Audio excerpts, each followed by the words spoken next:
যে মানুষটি পড়ে পড়ে চিৎকার দিচ্ছে, এইবার তমগুণী শিবের রোল প্লে করবে না, খারাপ তমগুণী ভগবান উঠিয়ে নিলেন, সিস্টেম উঠিয়ে নিলেন। এইবার 100 বছর মানুষ কাতরাচ্ছে, 80 বছরে কাতরাচ্ছে, 150 বছরে কাতরাচ্ছে, মৃত্যুই হচ্ছে না। এটা কি ঠিক হতো? তাহলে তমগুণী শিব বলাতে অনেকেরই এই ভুল ধারণা হয়ে গিয়ে থাকে যে অত সুন্দর শিবজি, তাকে কি সুন্দর দেখি, তিনি তমগুণী কি করে হয়? ওই যে তুমি মূর্তি দেখছো এবং সেই মূর্তির মধ্যে ভগবান দেখছো,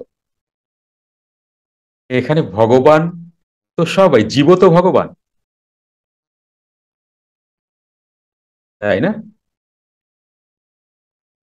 এই যে কথাগুলো বলে গেলাম, এই কথাগুলো বুঝতে একটু অসুবিধা হবে। তুমি যখনই চোখ বন্ধ করে সাধনায় বসবে, তখন ইনারে অনুভূত হতে থাকবে যে এত শিবকে কে কি রোল প্লে করছে, এবং শিব এখানে মূর্তি নাকি একটা শক্তি। ততদিন এর উত্তর পেয়েও পাবে না যতদিন তুমি সাধনার উঁচু স্তরে না যাচ্ছ।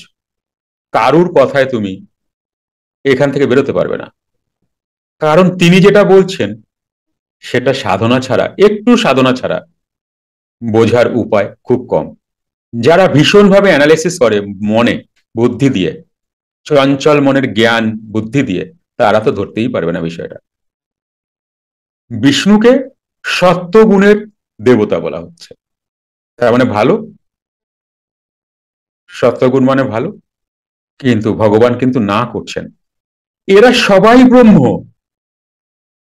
অনেক নিচে নেমে এসে সিস্টেম হয়ে কাজ করছেন। নাম দেওয়া হয়েছে কেবল ব্রহ্মা বিষ্ণু মহেশ বা শিব।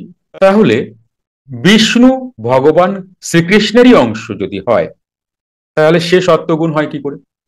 তাহলে যদি সত্যগুণই হয়, বিষ্ণু হিসাবে সেই ভগবানকে আমরা পূজা করি, তাহলে সত্যগুণ, এদিকে গীতায় বলছেন সত্যগুণে থাকলেও তোমাকে জন্ম মৃত্যুর আন্ডারেই থাকতে হবে, তো বিষ্ণু জন্মায় কই, বিষ্ণু মরে কই?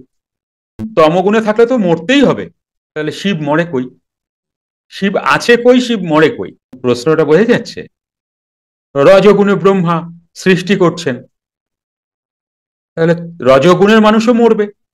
তাহলে এরা এমন এক স্তরে আছেন, সেই স্তর থেকে নেমে এসে সেই শক্তি, তার একটা শক্তি প্লে করছে মাত্র। একটি ঘোষণা আপনাদের সবার জন্য। সুপ্ত ক্রিয়া, মেডিটেশন এবং অন্তর্মুখী প্রাণায়াম ক্লাসে আসতে চাইছেন?